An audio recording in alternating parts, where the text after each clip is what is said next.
God, how it pains me to do this. I'm sorry, guys. I know this is going to piss some of you off, but I'm not one of these reviewers that gives every PS3 exclusive a passing score. And as much as I hate to admit it, as much as I wish I didn't have to, Matchmaking Racers is a festering pile of shit. Now, obviously, the biggest complaint everyone seems to have is with the load times and the slow matchmaking, which is certainly in evidence here while I'm waiting for a custom map to load, but we'll get into that in a minute. And we might as well deal with the elephant in the room here. Yes, Matchmaking Racers is a massive Mario Kart clone. The primary thing that's separating it between it and Mario and other clones of Mario being, one, it's on the PS3, and two, you have a lot of customization options, such as modifying your mod, as you can see here, adding clothes, skin tone, tattoos, different effects, all to personalize your racer. None of them have any effect on how well he races, however. And the same thing with the car. Here you have the car. You can get all sorts of engine parts and whatnot, like a lawnmower, and a stock engine, and AA batteries, and even steam-powered engines, and a root beer keg, but none of them will make your car go any slower or faster than it would otherwise. Still waiting. Then you have the bread and butter of this game, which is the track editor. Much in the same way that Little Big Planet allows you to create your own levels and upload them, the track editor allows you to create your own race tracks, from location to track style, track texture, track height, track. You can add ramps, you can add all sorts of effects, barriers that block your way, different bombs, different traps. You have a lot of different options, but here's the kicker. A lot of those options do not come freely available in the game. You have to earn them by unlocking them in the career mode. So, until you fully complete the career mode, this track editor, for all of its wonder and all of its fantastic ability, is completely gimped. Now, here's something interesting. Watch the animation here. What you're going to see is that even just sitting in the lobby, by myself with no one else in here, you have extreme lag and frame rate drop. Still waiting.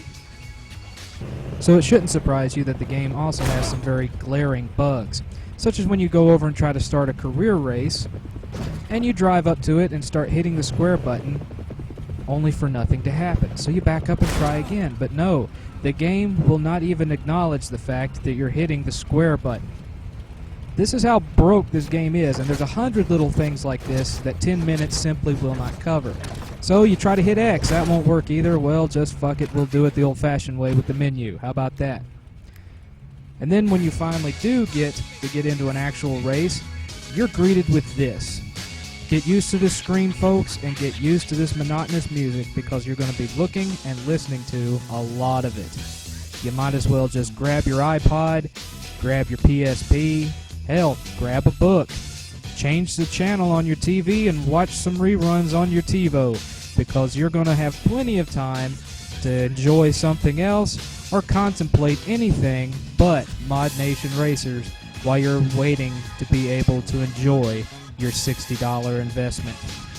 I'm not making this up, folks. It's right here in front of you. In fact, I have actually sat for upwards of 4 minutes waiting for a race to load, only for the game to crash and have to actually reboot my PS3 to get it to come up. Some real classy programming there, folks, and it's done it on both the PS3s that I have in my house, so don't try to convince me that it's my hardware. So despite having a splotchy frame rate that tends to go up and down more often than the Taiwanese hooker, and the fact that it borrows most of its ideas from Mario Kart, the first few levels of the game you will actually think that you're having a halfway decent time. And then you'll get to Race 8 in the second part. All of a sudden, for no apparent reason, the difficulty shoots up through the roof. You will have cars that, even though they're not boosting, can magically just go past you like that one. And get used to it, folks, because the game's favorite point to do that is in the last lap of the race when you're coming around the last corner, and without passing a boost pad, without being able to do any kind of stunts that would give them extra boost, no boost even coming out of their cars, 6 cars will magically blast past you and disappear around the corner, causing you to lose. Then there's bugs, like your spin button stopped working in the middle of a spin, causing you to crash. Then there's racers who will do a U-turn and turn around just to come back and hit you and get you stuck on the wall so that your reverse button doesn't work and you have to do a U-turn just to get back into the race. Then there's weaponry that they can hit you with every time, but you can fire a heat-seeking missile. It will go past the 2 cars directly in front of you and then disappear, hitting nothing. Amazing. Then you have shit like this that simply defies description. Yes, that's right, folks. I got hit with lightning coming off of a ramp, and my car is now wedged vertically onto the side of a cliff. I'm not even hitting my gas. The car is just moving up and down on its own, eventually forcing me to have to restart the match. Get used to that too, friends. The tutorials say you can ram other cars with the right stick, but it doesn't work. However, they can ram you, and it'll actually cause your engine to stall and cause you to lose the race. But my personal favorite has to be when a mine magically appears a foot in front of me, even though the car that could have dropped it was already 50 yards away, so couldn't have put it there. It just magically appears like bad texture popping, causing me to lose, and then the game adds insult to injury by electrocuting me after I've lost. It's like a nice, healthy fuck you from Sony. And since being able to use the editor to its fullest extent depends upon you beating all the campaign races, then what that means is that the majority of people out there, especially small children that this game is catered towards, will never be able to use the level editor to its fullest extent. Great idea there, guys. Here's another great idea. All those friends that you have overseas, yeah, don't expect to be playing this with them, because while the back of the box says you can play with people all over the world, the truth is that the game is region locked, so you can only play with people in your own country. So I can't play with Retro, I can't play with Astute Class, I can't play with the Brotherhood of Sony. I mean, let's face it, the closest I can get to playing this game with a foreigner is if I play with General G. Hello, my name is General G, and I approved this General G is a Mexican joke. Enjoy. Thanks for watching. Anyway, once you do get to an online race, you will sit and sit and sit just like the career mode. And even once you get a full roster of 12, it still makes you wait for the countdown timer to finish. Why not just start downloading the minute 12 people get in there? Damned if I know. But it will sit and download, and download, and download, and download, and download, and download, and download. You think, finally the race is going to start.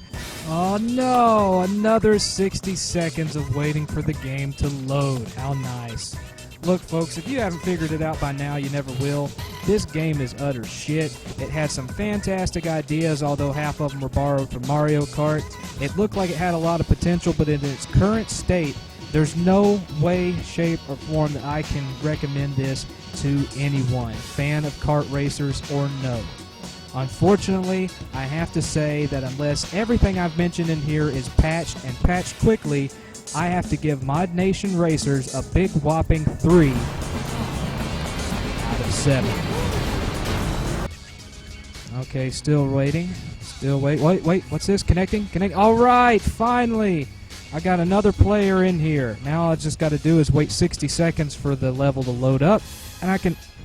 Oh, come on! Ah! He left the game! You stupid motherfucker!